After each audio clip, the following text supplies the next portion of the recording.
Welcome back to KNTV. I'm Jillian, and this is my co-anchor, Paige, and this is the Nightly News. Let's kick things off with a faraway feature. We will be taking you to the Gulf Coast of Louisiana, Mississippi, Alabama, and Florida for an update on Hurricanes Laura and Sally.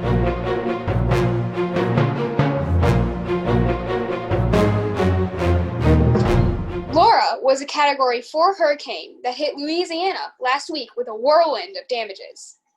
The Baton Rouge Advocate estimates repairs will cost $1.6 billion, going over the $1.5 billion in damages for Katrina and Rita in 2005.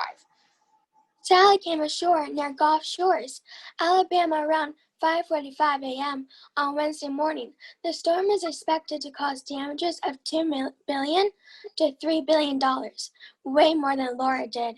The storm was dropping between 20 and 30 inches of rain in many places before moving slowly off to the east through Atlanta and into the Carolinas. Flooding with damage and power outages are the biggest concerns.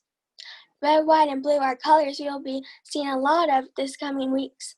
With the 2020 presidential election right around the corner, President Trump, the presidential nominee for the Republican Party, and Joe Biden, the presidential nominee for the Democratic Party, are currently doing everything they can to get an extra boost. But what exactly are they doing to sway voters to their sides? Well, grab some ice cream because we're presenting you with the Inside Scoop, serving up the latest 2020 election news.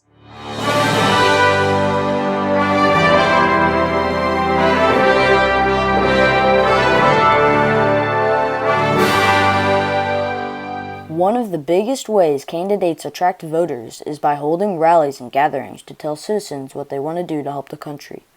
President Trump has held rallies in person with much more than 50 people, a guideline for most states, while Joe Biden has been holding back on rallies and is instead scheduling roundtable discussions with voters in backyards and in retail-type shops at local businesses. President Trump's most recent rally was held indoors at Extreme Manufacturing, a manufacturing plant in Henderson, Nevada. Holding a rally indoors raised concerns, fearing that COVID-19 could be easily spread because the attendants were maskless and they were not social distancing.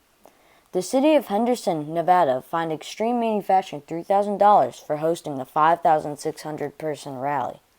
Both campaigns are traveling very often to get battleground states, or states that have a lot of electoral votes in the U.S. Electoral College system, which is used to elect the president.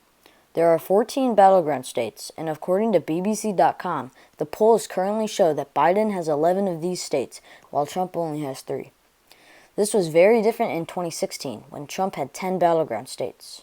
The polls are very close, however, with Joe Biden barely edging out with North Carolina, Ohio, and Florida. But all polls should be analyzed with a little bit of skepticism because it's still very far away from Election Day, and there is even more uncertainty due to the coronavirus pandemic and the effect it will have on voters this year. Although these polls might not matter right now, voters are leaning towards Biden because of his response to climate change and the California wildfires. Joe Biden has embraced the Green New Deal, which addresses problems with climate change and shows parts of Biden's overall goal, which is to have 100% clean energy and net zero emissions by 2050. Meanwhile, President Trump visited California on Monday, and he talked to California Governor Gavin Newsom and other environmental officials, including Wade Crowfoot, the head of California's Natural Resources Agency. Here's what Trump had to say on the science behind climate change. We ignore that science and sort of put our head in the sand and think it's all about vegetation management. We're not going to succeed together protecting Californians. Okay. It'll start getting cooler. You just watch. I wish science agreed with you. Well, I don't think science knows, actually. Well, that's all for today, folks. Is this why Joe Biden is leading the polls? Will President Trump come back with something else to say? Find out next week on The Inside Scoop.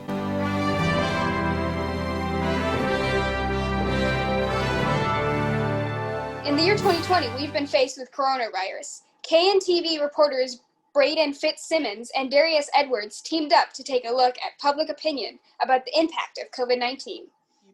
Coronavirus has tremendously affected a lot of people. Only about 12% say they haven't been affected, which isn't much. Also, about 44% of the whole population says it has affected their life in a major way. Women are more likely than men to say that the outbreak has affected them. More than half of people with high income have said that the coronavirus have affected them in a major way. People with mid to low income have said almost the same, with a little under half saying that it has affected their lives in a big way. Most people are scared to go to crowded parties with fear of getting the coronavirus. People have also been scared to go to places like restaurants, polling places to vote, and many more. Maybe this will take our minds off of coronavirus for a bit. Football season started on Thursday, September 10th. These are the NFL Week 1 scores.